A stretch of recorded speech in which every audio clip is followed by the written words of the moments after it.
One voice வீடியோஸை like பண்ணுங்க, share பண்ணுங்க, சப்ஸ்கிரைப் பண்ணுங்க and மறந்துடாம பெல் பட்டனை பிரஸ் பண்ணுங்க. அன்பு ஒன் வாய்ஸ் தமிழ் நேயர்களுக்கு வணக்கம். நம்முடன் இன்று இணைந்திருப்பவர் ஊடகங்கள்ல அணுத்தரிக்கும் விவாதங்கள்ல தாண்டி தேசத்தையும் தெய்வீகத்தையும் இரு கண்களாக பாதிக்கக்கூடியவர் அவங்க திருமதி ராதாதேவர் மேம். அவங்களே வரவேற்பது பெருமிதம் அடைகிறோம். மேம் வணக்கம். மேம் வணக்கம். பாதுகாப்பு அப்படிங்கறத பொதுவா வைப்போம், மத்திய அரசு மாநில அரசு எல்லாருக்கும். சமீபத்தில் இந்தியால பீஸ்ஃபுல்லா இருக்கலாம் அப்படின்னு சொல்லப்படுற நேரத்துலதான் புல்வாமா தாக்குதல் நடந்தேறியது. அதை தொடர்ந்து பாத்தீங்கன்னா இப்ப காஷ்மீர்ல சில இடம் டூரிஸ்ட் ஓபன் பண்ணப்பட்டாலும் கூட அங்க டாக்டர்ஸ் கையில ஒரு ரைபிள் இருந்ததாகவும், அதை தொடர்ந்து செங்கோட்டை அருகே கார்ல ஒரு வெடிகுண்டு வெடித்து உள்ளது. நம்ம ரெக்கார்ட் பண்ணிட்டு இருக்க கரெக்டா நேற்றைய நாள். இதை நீங்க எப்படி பாக்குறீங்க? அப்ப பாதுகாப்பு குறைபாடு இருக்கா? அப்ப உளவுத்துறை என்ன செய்யுது? மத்திய அரசு பாதுகாப்புல கோட்டை விட்டுருக்காங்களா? பயங்கரவாதத்தை ஒழித்து விட்டோம் என்று சொன்ன பாஜக அரசு இப்ப பயங்கரவாதத்தை ஒழிக்கவில்லையா? இப்ப இதுல பாத்தீங்கன்னா காஷ்மீர் உங்களுக்கு 360 அந்த நம்மளுடைய அந்த காஷ்மீருக்கு அந்த சிறப்பு சட்டத்தை நம்ம ரத்து செய்து அதற்கப்புறம் அங்க அமைதி திரும்பியதும் நல்லா தான் போயிட்டு இருந்தது. எல்லாமே நல்லா போயிட்டு இருந்தது. எந்த பிரச்சனையுமே அங்க கிடையாது. ஏன் நம்ம எதிர்கட்சி தலைவரே அங்க போயிட்டு பனிச்சறுக்கெல்லாம் விளையாண்டுட்டு வந்தார். நம்ம எல்லாருமே பார்த்தோம். அந்த அளவுக்கு பாதுகாப்பாகத்தான் இருந்து மக்கள் நிறைய பேர் அங்க போக ஆரம்பிச்சாங்க டூரிஸ்டாலாம். ஆனால் அது பொறுக்காம நம்ம அண்டை நாடுகளும் சரி, நம்ம உள்ளூர்ல இருக்கிற துரோகிகளுமாக சேர்ந்து அதை சீர்குலைக்க வேண்டும் என்று நடத்தினதுதான் புல்வாமா தாக்குதல். நம்ம இப்ப அடுத்து பாத்தீங்கன்னா டெல்லியை பொறுத்த வரைக்கும் நீங்கள் வருடந்தோறும் பாத்தீங்கன்னா போன எலெக்ஷன் ஒவ்வொரு தேர்தலுக்கு முன்பும் ஒரு போராட்டம் நடக்கும். நீங்க அது விவசாய போராட்டத்தில் ஆரம்பிச்சு சிஏஏ போராட்டத்துல இருந்து அப்புறம் விளையாட்டுத்துறை போராட்டம்ல இருந்து மாத்தி மாத்தி மாத்தி மாத்தி போராட்டங்களாக நடந்து கொண்டிருந்தது. ஆனா இந்த போராட்டங்களால் ஏதாவது நன்மை விளைந்ததா இல்ல அவங்க சொன்னதை இருந்தாங்களான்னு இல்ல. இந்த போராட்டம் எல்லாமே பிசுபிசுத்து போச்சு. அதுக்கப்புறம் அதுல இருந்து எதுவுமே நடக்கல. எதுவுமே இதெல்லாம் உண்மை அல்ல என்பது மக்களுக்கு தெரிந்தது. அதுக்கு ஒரு பெரிய ஒரு சாட்சி நான் எதா சொல்ல முடியும்னா, அதுக்கு ஒரு பெரிய சாட்சி டெல்லியில இன்றைக்கு பாஜக அரசு அமைந்திருக்கிறது என்பதை தான் நான் சொல்ல முடியும். இல்லாட்டி மக்கள் எப்படி ஓட்டு போடுவாங்க? மக்களுக்கு எதிர்கட்சியில நடந்த அந்த போராட்டத்தின் மேல அவங்களுக்கு நம்பிக்கையே இல்லாம போயிடுச்சு. அதனாலதான் பாஜகவை தேர்ந்தெடுத்து அங்க உட்கார வச்சாங்க. இறுதியாக இன்றைக்கு என்ன நடந்திருக்கிறதுனா, போராட்டம் எல்லாம் பிசுபிசுத்ததுக்கு அப்புறம் இன்றைக்கு குண்டு வெடிப்பு நடந்திருக்கிறது. நம்ம இதை எப்படி பாக்குறது? குண்டு வெடிப்பு நடந்த உடனே இவங்க என்ன பண்றாங்க? மோடி ரிசைன் பண்ணணும், அமித்ஷா ரிசைன் பண்ணணும், அப்படி இப்படின்றாங்க. ஆனால் சில நாட்களுக்கு முன்னால் நடந்தது உங்களுக்கு கிட்டத்தட்ட ஒரு பெண் டாக்டர் கைதாகிறாங்க. உங்களுக்கு அங்க இதுல ஊபில ஒரு பெண் டாக்டர் கைதாகிறாங்க. அவங்க கிட்ட இருந்து ரைபிள்ல இருந்து நிறைய எக்ஸ்ப்ளோசிவ்ஸும் சரி, உங்களுக்கு வெடிமருந்துகளும் சரி, அதற்கப்புறம் துப்பாக்கிகளும் பறிமுதல் செய்யப்படுகிறது அவர் கார்ல இருந்து. அதற்கப்புறம் கூடவே பாத்தீங்கன்னா ஒரு 8 பேர் கைது செய்யப்படுகிறார்கள். அதுல பாத்தீங்கன்னா 3 பேர் டாக்டர்ஸ், எல்லாம் படிச்சவங்க டாக்டர்ஸ் தான். எல்லார்கிட்ட இருந்தும் கிட்டத்தட்ட 2800 கிலோ வெடிமருந்துகள் கைப்பற்றப்படுகிறது. இது ஒண்ணுதான் கைப்பற்றப்பட்டிருக்குன்னா, காஷ்மீர்ல ஆரம்பிச்சு கன்னியாகுமரி வரைக்கும் அத்தனை கைதுகள் நடந்திருக்கிறது. உங்களுக்கு கிட்டத்தட்ட 600 பேர் பயங்கரவாதிகளும் தீவிரவாதிகளுமா அரெஸ்ட் பண்ணிருக்கிறாங்க. அது போக இதுல பாத்தீங்கன்னா வெஸ்ட் பெங்கால்ல எல்லாம் பாத்தீங்கன்னா 80,000 கிலோ ஆர்டிஎக்ஸ் மருந்து கைப்பற்றி இருக்கிறாங்க. அந்த அளவுக்கு கிரெனேடும் ஆர்டிஎக்ஸும் அங்க கைப்பற்றி இருக்கிறாங்க. அப்படி ஊரா நம்மளுடைய என்ஐஏவும் பாதுகாப்புத்துறையும் சரி, இல்ல போலீஸும் சரி, இல்ல நம்மளுடைய ஆர்மியும் சரி, அங்க ரெய்டு பண்ணி நிறைய இந்த மாதிரி வெடிமருந்துகளை கைப்பற்றி கொண்டிருக்கிறார்கள். பத்தாததுக்கு பயங்கரவாதிகளையும் தீவிரவாதிகளையும் கைது பண்ணியிருக்காங்க. ஏன் தமிழ்நாட்டிலேயே கைது பண்ணியிருக்காங்க. கோயம்புத்தூர்ல, திருநெல்வேலியில எல்லா இடத்துலயும் கைது பண்ணியிருக்கிறாங்க. இங்க கூட ஒரு கார்ல ஒரு குண்டு வெடிச்சது இல்லையா கோயம்புத்தூர்ல, இதுவும் நடந்தது. இப்ப இது எல்லாமே யார் பாக்குறாங்கன்னா பாதுகாப்புத்துறை தான் இதெல்லாம் செய்யறாங்க. காவல்துறையினரும் பாதுகாப்புத்துறையும் இதெல்லாமே அரெஸ்ட் பண்றாங்க. இப்படி பல இடங்கள்ல இந்த 30 நாள் இந்த ஒரு மாசத்துல மட்டுமே கிட்டத்தட்ட பாத்தீங்கன்னா ஒரு 80 அட்டாக்க இவங்க நிப்பாட்டி இருக்கிறாங்க, தடுத்திருக்கிறார்கள். அப்படிலாம் நடந்தும் கூட இது நடந்திருக்கிறது என்பது மிகவும் நமக்கு வருத்தத்தை அளிக்கக்கூடிய ஒரு விஷயமாகத்தான் நான் பார்க்கிறேன். அப்ப இந்த குண்டு வெடிப்புக்கு யார் காரணம் என்பதை இப்ப கொஞ்ச நேரத்துக்கு முன்னாடி வரைக்கும் வந்துருச்சு. அந்த கார் யாருடையது அப்படி என்பது தெரிந்திருக்கிறது. அவர் நான் இன்னொருத்தட்ட வித்துட்டேன்னு வேற சொல்லியிருக்கிறாரு. இப்போ ஒரு பெண் டாக்டரை திருப்பி கைது பண்ணியிருக்கிறாங்க. ஏன்னா அவங்கதான் அந்த போட்டோ எல்லாம் ரிலீஸ் ஆயிருக்கு, சமூக வலைதளங்கள்ல வந்துருச்சு. அவங்கதான் இதற்கு காரணமா ஒரு குறிப்பிட்ட சமூகத்தை சேர்ந்தவர்கள் தான் இதில் ஈடுபட்டு இருக்கிறாங்கன்றது தெளிவாகவே வெளியில வந்திருக்கு. நம்ம திருப்பி திருப்பி ஒரு கேள்வியை நம்ம கேட்கறது தான், இவங்க வந்து நாங்க இது என்னமோ வந்து ஒரு குறிப்பிட்ட சமூகத்தை வந்து நாம வேணும்னே சொல்ற மாதிரி இவங்க பேசுறாங்க. ஆனா அவர்கள் தானே இதில் ஈடுபட்டு கொண்டிருக்கிறார்கள், அவர்கள் தானே இந்த மாதிரி குண்டு வைக்கிறாங்க. இவங்க கேட்டா பிஜேபி வச்சிருக்கோம், RSS வச்சிருக்கோம், பொய் சொல்றாங்கன்றாங்க. அதற்கான சாட்சிகளை நீங்க கொண்டு வந்து கொடுங்க. இவங்க வச்சாங்கன்னு சொல்றதுக்கு என்ன சாட்சி இருக்குது? அவங்களே ஒத்துக்கிட்டா கூட இங்க ஒத்துக்க மாட்டாங்க இவங்க எல்லாரும். அந்த மாதிரி இருக்கு. அது போக வந்து பாத்தீங்கன்னா பாஜக அரசு வந்த பிறகு பாத்தீங்கன்னா இந்த மாதிரியான தாக்குதல்கள் மிக குறைவு. நீங்க காங்கிரஸ் அரசோட ஒப்பிட்டு பார்க்கும்போது மிக குறைவாக தான் நடந்திருக்கிறது. அந்த அளவுக்கு இவங்க வந்து நிறைய இடங்கள்ல பாதுகாப்பை உறுதி செய்திருக்கிறார்கள், தடுத்திருக்கிறார்கள்.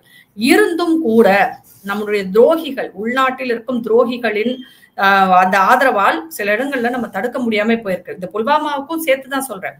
அங்க உள்ள இருந்த மக்கள்ல வந்து சில பேர் ஆதரவு கொடுத்ததுனால்தான் அந்த எதிரிகள் உள்ளே நுழைய முடிந்தது. அதேதான் டெல்லியிலும் நடந்திருக்கு. அவங்களால எதுவுமே செய்ய முடியலன்னு உடனே குண்டு வைக்கிறாங்க. இதுதான் நடந்திருக்கு. போராட்டங்கள் பிசுபிசுத்து போன நிலைமையில அவங்களுக்கு ஒரே இது குண்டு வெடிச்சு. ஏன்னா இங்க நிம்மதியா யாரும் இருக்கக்கூடாது. ஏன்னா இன்றைக்கு நம்முடைய பொருளாதாரம் வளர்ந்து கொண்டிருக்கிறது. நம்மளுடைய உலக அளவில் வந்து இந்தியாவின் மதிப்பும் தரமும் மிக உயர்ந்து கொண்டிருக்கிறது வந்து நிறைய எதிரிகளுக்கு பிடிக்கவில்லை. அதனால வந்து அதை எப்படியாவது சீர்குலைக்கணும்னு பாக்குறாங்க. இன்னும் சொல்ல போனீங்கன்னா நம்மளுடைய தேர்தலை பற்றி, நம்ம ஜனநாயகத்துல மிகவும் முக்கியமான ஒரு விஷயமே நம்மளுடைய தேர்தல். பல நாடுகள் வியந்து பார்க்கும் ஒரு விஷயம்ன்றது நம்மளுடைய தேர்தல் முறைதான். அதை வந்து கொச்சைப்படுத்தும் விதமாக காங்கிரஸ் திருப்பி அவதூறுகளை அள்ளி வீசி கொண்டிருக்கிறது. ஏன்னா அந்த தேர்தல் கமிஷனை பொறுத்த வரைக்கும் அது தனியான ஒரு அமைப்பு, அரசு வந்து கட்டுப்படுத்தல. இவங்க அந்த காலத்துல இருந்தே அவங்க தனி அமைப்பாக செயல்பட்டு கொண்டிருக்கிறார்கள். அவர்கள் மேல என்ன மாதிரியான பிரச்சாரம், விஷமத்தரமான பிரச்சாரம் செய்யணுமோ எல்லாமே பண்ணி கொண்டிருக்காங்க. அது சமூக வலைதளங்கள்ல பாத்தீங்கன்னா ஜெர்மனியில, வெளிநாடுகள்ல இருக்கும் சில இந்தியர்கள், காசுக்கு விலை போன சில இந்தியர்கள் இதை வந்து திருப்பி இந்தியாவின் மேல் பல குற்றச்சாட்டை வைத்துக் கொண்டிருக்கிறார்கள். அது பாஜக இருக்கின்ற ஒரே காரணத்துக்காக மட்டுமே செய்யறாங்க. இதே பாஜக காங்கிரஸ் அரசு இருந்த போது இந்த தேர்தல் ஆணையத்தை பத்தி இந்த மாதிரி எல்லாம் பேசியிருக்காங்களா?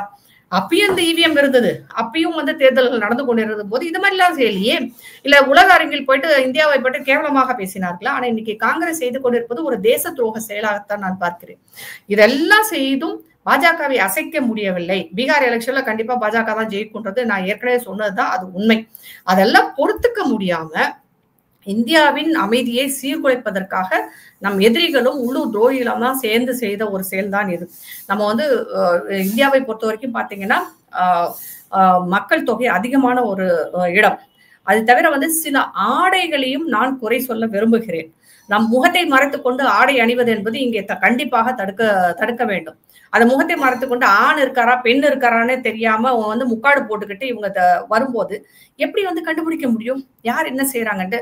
பல இடங்கள்ல வந்து வெளிநாடுகள்லயும் இதே தான் கதி. அப்படி வந்து செய்த ஒரு குண்டு வெடிப்பு தான் இது. அப்படி முக்காடு போட்டு கொண்டு வந்து ஒரு பெண் வந்து செய்த செயல்தான் இப்ப இன்றைக்கு வந்து நமக்கு வினையாக முடிந்து 20 உயிர்கள் இன்றைக்கு போயிருக்கிறது. அதெல்லாம் தடுக்கணும். பொது இடங்கள்ல வந்து கண்டிப்பாக முத்தை காட்ட வேண்டும். இவர்கள் யார் என்னன்னு தெரியணும். அது எந்த சமூகமாக இருந்தாலும் சரி, முகம் தெரியாமல் யாரையும் ஒருத்தவங்களை தேடிட்டு இருக்க முடியாது. இன்றைக்கு பாதுகாப்பு வந்து கேள்விக்குறியாகி கொண்டிருக்கும் போது நம்மளை மாதிரி சாதாரண மக்கள் என்ன கேட்கிறோம்னா அவங்களுக்கு மட்டும் எதிர்கந்த விளக்கு, அது தேவையில்லை என்பதுதான் என்னோடது. பொது இடங்கள்ல உங்க முகத்தை நீங்கள் காமிக்காவிட்டால் யார் குற்றம் செய்தது என்று எப்படி கண்டுபிடிக்க முடியும்? உடனே இவங்க குய்யோ முய்யோன்னு என்ன பண்ணுவாங்கன்னா சிறுபான்மை கார்டை எடுத்துட்டு வருவாங்க. எங்களை வந்து அதை பண்றாங்க இதை பண்றாங்க. அப்படி பார்த்தா உலகத்திலேயே வந்து அதிகமான மக்கள் தொகை உள்ள, அதாவது குறிப்பிட்ட அந்த சமூக மக்கள் தொகை அதிகமாக உள்ள நாடு வந்து இந்தியா தான். நீங்க எங்க இருந்து எவ்வளவு நீங்க வந்திருக்கீங்க? இன்னைக்கு 20% இந்தியாவில இருக்கிறீங்கன்னா நீங்க முதல்ல இருந்தீங்களா? ஒரு 50 வருஷத்துக்கு முன்னாடி நீங்க 20% இருந்தீங்களா? இவ்வளவு வளர்ச்சி அடைந்திருக்கிறீர்கள். இங்க உங்களுக்கு என்ன வளர்ச்சியில குறைவு இருக்கு? ஆனாலும் இங்கே பாஜக என்பதை ஒரு இந்து கட்சி, இந்துத்துவா கட்சி, இந்துக்களுக்கு ஆதரவான கட்சி என்பது ஒரே ஒற்றை புள்ளியில் ஒரே வெறுப்பில் இங்கே சிறுபான்மை சமூகம் ஒன்றாக சேர்ந்து கொண்டிருப்பது என்பதை என்ன மாதிரியான சாதாரண ஜனங்களால் ஏத்துக்கவே முடியல. அப்படின்னா நீங்க இந்துக்களுக்கு எதிராக தானே இருக்கிறீங்க. இந்துக்களுக்கு ஆதரவோ இந்துக்களுக்கு சார்பாகவோ ஒரு கட்சி பேசுறது உங்களை பொறுத்துக்க முடியலையே. அப்ப உங்களுக்கு சாதகமா இங்க திமுகவும் உங்களுக்கு சாதகமா இங்க திமுக அரசும் பேசும்போது அதையும் இந்துக்கள் ஏற்றுக்கொள்கிறோமே, அவங்களுக்கு தானே ஓட்டு போடுறோம். நீங்க வந்து சிறுபான்மை சமூகத்துக்கு ஆதரவாக தானே இந்த அரசு நடந்து கொண்டிருக்கிறது, இருந்தாலும் பரவாயில்லையே பண்ணுங்கன்னு சொல்லிட்டு நாங்க ஏத்துக்கிறோமே. உலக அளவில் இந்துக்கள் தானே வந்து நம்ம சிறுபான்மையினராக இருக்கிறோம். நாம அவங்க கிடையாது இல்ல. ஆனா அவங்களால அதை ஏத்துக்க முடியல. அவர்களுக்கு ஆதரவாக இருக்கும் ஒரு கட்சியை மட்டும்தான் அவர்கள் பெரிதாக நினைக்கிறார்களே தவிர இந்துக்களுக்கு ஆதரவாக யாரு பேசினாலும் அவங்களுக்கு பிடிக்க மாட்டேங்குது. இது என்ன மாதிரியான ஒரு மனநிலை என்பதே தெரியவில்லை. இன்றைக்கு நடந்த தாக்குதலும் அப்படி ஒரு மனநிலையால் நடந்ததுதான்.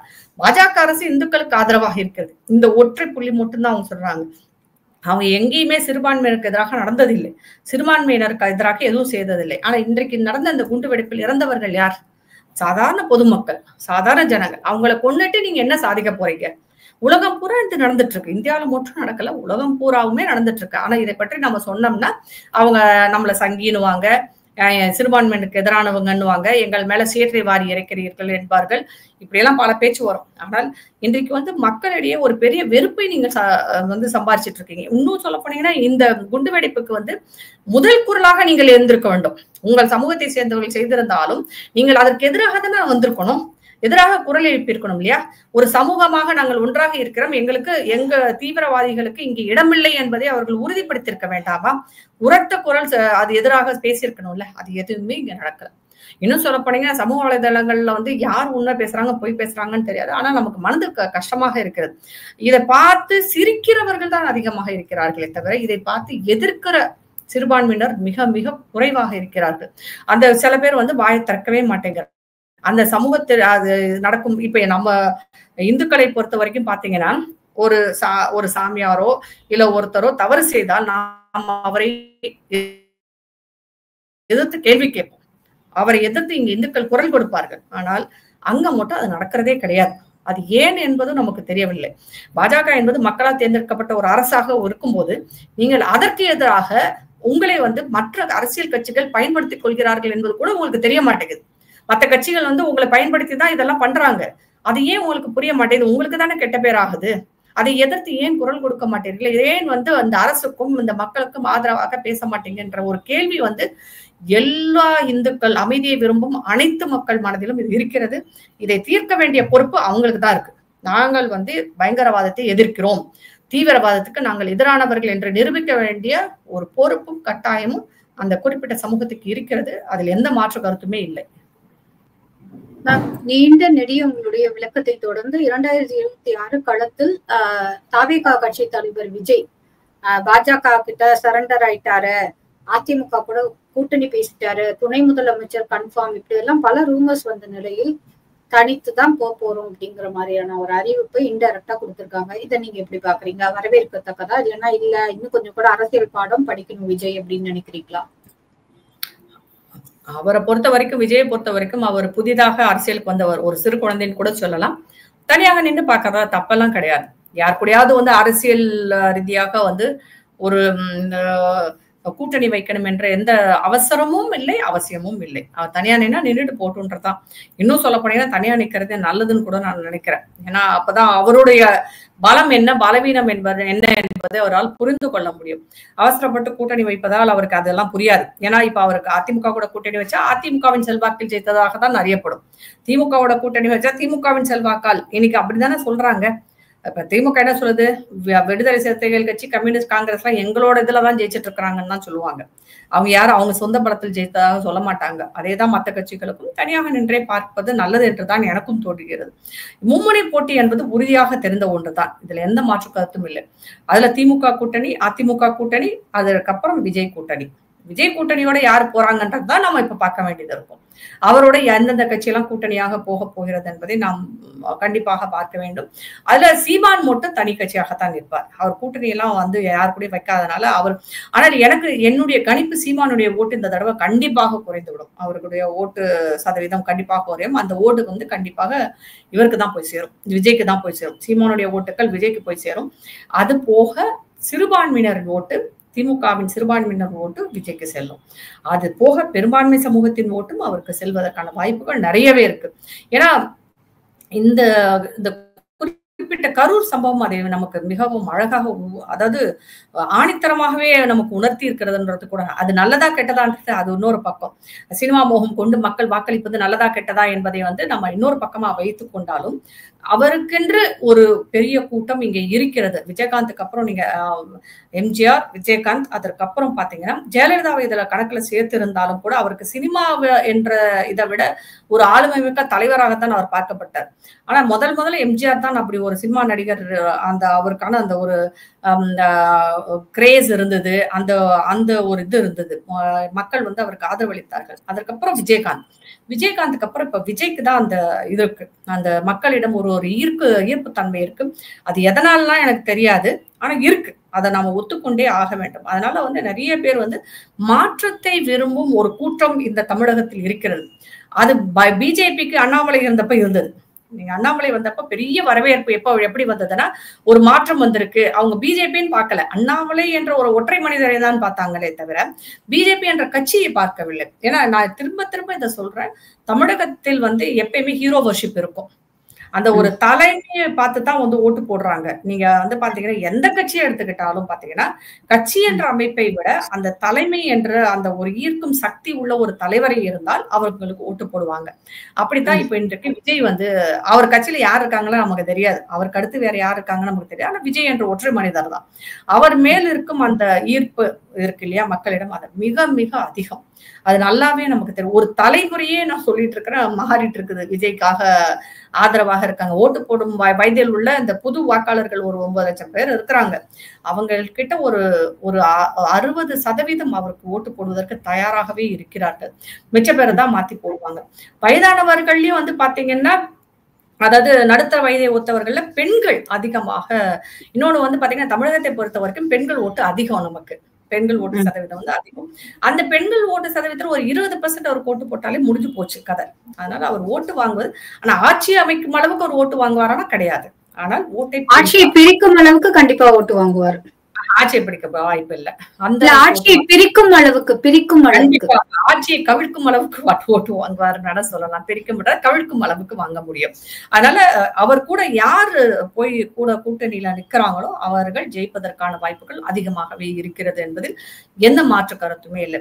அதனால இந்த தடவை வந்து அவர் கூட்டணி போறதுக்கான வாய்ப்புகள் இல்லை. அவர் தனியாக கூட்டணி அமைத்துக் கொண்டு அவருடைய பலத்தை பார்ப்பது. ஏன்னா இன்னும் அவருக்கு டைம் இருக்கு. இந்த எலெக்ஷன் இல்லாட்டி அடுத்த எலெக்ஷன் பார்த்துக்குவாங்க. இப்பதான் புதுசாக வந்திருக்கிறதுனால பொறுமையாகவே பார்ப்பார். கண்டிப்பாக அவர் எந்த கட்சியுடன் கூட்டணி போவதற்கு வாய்ப்புகள் இல்லை, குறிப்பாக திமுக, அதிமுக. ஆனால் பிற கட்சிகள், அது திமுகவில் இருக்கும் சில கட்சிகளும் சரி, அதிமுக கூட்டணியில் இருக்கும் சில கட்சிகளும் அவரோடு இணைவதற்கான வாய்ப்புகள் இருக்கு. அந்த வாய்ப்புகள் இருக்கு. அது நடந்ததுன்னா ஒரு மும்முனை போட்டியாக தான் இருக்கும். அப்ப கட்சி எந்த கட்சிக்கும் ஒரு பெரும்பான்மை வராத ஒரு சூழ்நிலை ஏற்படும். அப்ப அவங்க வந்து விஜயின் ஆதரவை கோருவதற்கான வாய்ப்புகள் அதிகமாக இருக்கும்.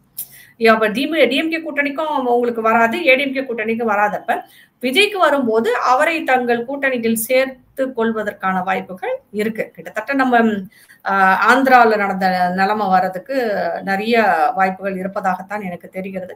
அதனால விஜய் தனியாக நிற்கிறது வந்து அவருக்கும் நல்லதுதான், நமக்கும் வந்து ஒரு படிப்படியாகவோ இந்த 26 எலெக்ஷனை பொறுத்த வரைக்கும், தேர்தலை பொறுத்த வரைக்கும் ஒரு பெரிய மாறுதலான ஒரு தேர்தலை நாம் பார்க்க போகிறோம். தமிழக மக்கள் அவர்களின் நிலை என்ன, நிலைப்பாடு என்ன, அவர்கள் திருந்திட்டாங்கன்னு கூட கேட்கலாம். சினிமா முகத்தை விட்டு வெளியில வந்திருக்காங்களா இல்லையா என்பதை நம்ம இதுல டெஸ்ட் பண்ணிக்கலாம். ஒற்றை தலைமையை விரும்புகிறார்களா இல்ல கட்சி கொள்கை அப்படி போறாங்களா அப்படிங்கிறதையும் நம்ம வந்து இந்த தேர்தலில் வந்து நமக்கு தெரியறதுக்கான வாய்ப்புகள் நிறையவே இருக்கு. நல்ல டீடைல்டான ஒரு எக்ஸ்பிளனேஷன் கொடுத்திருக்கீங்க. நம்ம பேசிக்கொண்டிருக்கும் இந்த நாள்ல தாவேகாவில வந்து காங்கிரஸ்ல இருந்து விலகிய திருப்பத்தூர் நிர்வாகிகள் இணைஞ்சிருக்காங்க.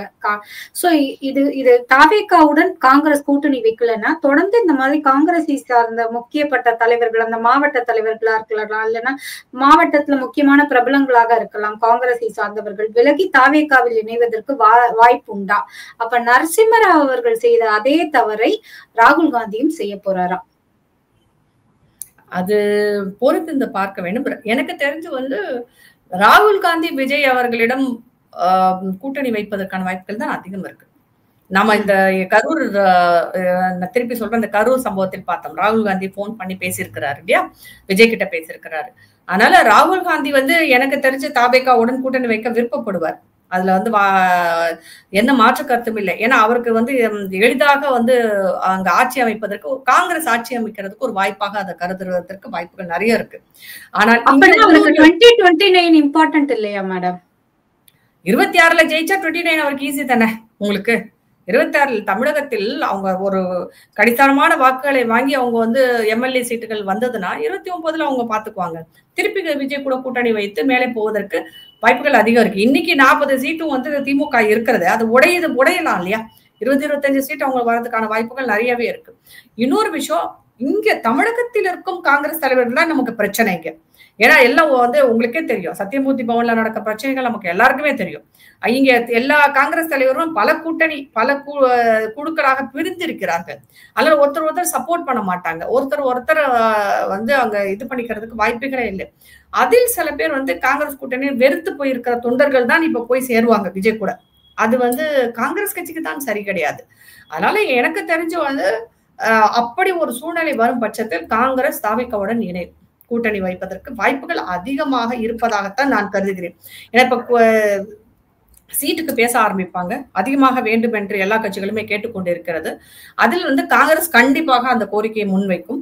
ஏன்னா அவங்களுக்கு இப்ப அதிகமான சீட்டுகள் தேவை. அதனால கேட்கும் போது எனக்கு தெரிஞ்சு டவுட்டா தான் இருக்கு. அப்படி ஒத்துக்காத பட்சத்தில் இன்னொரு விஷயம் வந்து பாத்தீங்கன்னா, காங்கிரஸுக்கும் திமுகவுக்கும் இருக்கும் கூட்டணி வந்து கொள்கையால் வந்த கூட்டணி அல்ல.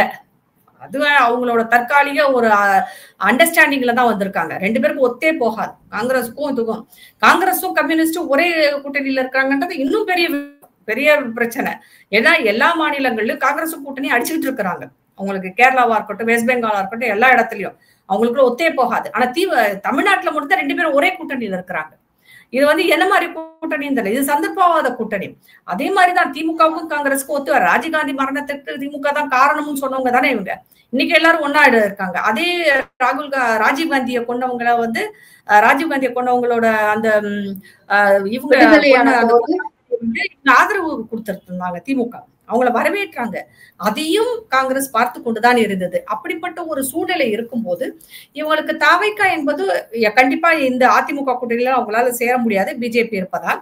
அதனால அவங்களுக்கு விஜய் என்பது ஒரு நல்ல விஷயமாகத்தான் பார்ப்பார்கள். அதனால அவர்கள் தாவேகாவுடன் போவதற்கான வாய்ப்புகள் நிறையவே இருப்பதாகத்தான் எனக்கு தோன்றுகிறது. அது எப்படின்றத நம்ம பார்ப்போம். ரொம்ப நன்றி மேம். இத்துணை நேரமும் அழகாகவும் தெளிவாகவும் நிறைய விஷயங்களை எங்களுக்காக எடுத்து சொன்னீங்க. பாதுகாப்புங்கிறது பொதுவாக இருந்தாலும் கூட இங்க ஒரு குறிப்பிட்ட சமூகத்தினரை சார்ந்தவர்கள் வந்து பிரச்சனை பண்றாங்கன்னு தெரிஞ்சும் கூட அவங்களை வந்து நம்மால தைரியமாக தண்டிக்க முடியவில்லை, அதற்கான குறைபாடு இங்க இருக்கிறது அப்படிங்கிற ஒரு விஷயத்தையும், தொடர்ந்து தேர்தல் வரும் நேரங்கள்ல டெல்லி செங்கோட்டை வந்து தாக்கப்படுவதோ இல்ல போராட்டங்களால் முற்றுகையிடப்படுவதோ வந்து அதாவது வழக்கமா நடக்கிற ஒன்றாக பார்க்கப்படுகிறது அப்படிங்கிற ஒரு விஷயத்தையும், அதை தாண்டி இங்க பாதுகாப்பு குறைபாடுன்னா தமிழகத்துல பாருங்க, ஒரு காவலர் வீட்டிலேயே போய் கொலை பண்ணிருக்காங்க. அது ரியல் எஸ்டேட் பிரச்சனையா இருந்தாலும் சரி, இல்லைன்னா போதை பிரச்சனையா இருந்தாலும் சரி, சட்டம் ஒழுங்கு சந்தி சிரிக்கிறது அப்படிங்கிற ஒரு விஷயத்தையும், தொடர்ந்து 2026 தேர்தல், மக்கள் 2026ல யாருக்கு வாக்களிக்க போறாங்க, இந்த தேர்தல் உண்மையாகவே மக்கள் ஹீரோ ஒர்க்ஷிப்பை விரும்புறாங்களா, இல்ல அவங்களுக்கான ஒரு மாற்றங்களை தேடுறாங்களா, கட்சியை நோக்கி போறாங்களா, இல்ல கொள்கையை நோக்கி போறாங்களா, இப்படி நிறைய கேள்விகளுக்கு ஆன்சர் கொடுக்கற மாதிரி இருக்கும். விஜய் அவர் வந்து கண்டிப்பா தனியா தான் நிப்பாரு. ஏன்னா கிட்டத்தட்ட பெண்களுடைய வாக்கு அவருக்கு அதிகம் வர்றதுனால அதுல ஒரு 20% ஆயினாரே அவங்களுடைய வெற்றி வந்து ஆல்மோஸ்ட் கன்ஃபார்ம் ஆயிடும். காங்கிரஸுக்கு விஜயுடன் போவது லாபம் தரும் விதமான ஒரு கூட்டணியாக அமையும். ஏன்னா அவங்க வந்து இப்போ ஒரு 15 to 20 MLAs வந்துட்டாங்கன்னா அதுக்கப்புறம் ஈஸியா MP சீட்டுமே அவங்க கெயின் பண்ணிடுவாங்க அப்படிங்கிற ஒரு கணக்கையும் சொல்லியிருக்கீங்க. பொறுத்திருந்து பார்ப்போம் மேம். 2026 மக்கள் என்ன நினைக்கிறாங்க என்று இனிவரும் காலங்களில் தொடர்ந்து விவாதிப்போம். நன்றி, வணக்கம். Thank you ma'am. நன்றி மேம்.